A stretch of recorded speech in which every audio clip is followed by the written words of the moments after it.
Hey hi, తిన్నావా? తిన్నా.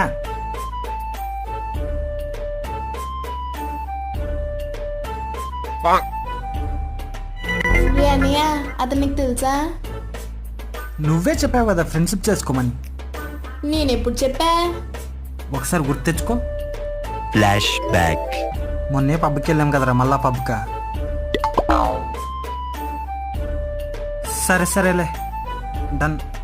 రే అన్నయ్య, ఇలాంటి వాళ్ళతో ఫ్రెండ్షిప్ చేసే బదులు తన రకాల కష్టంతో పనిచేసే వాడితో ఫ్రెండ్షిప్ చేసుకోవచ్చు కదరా.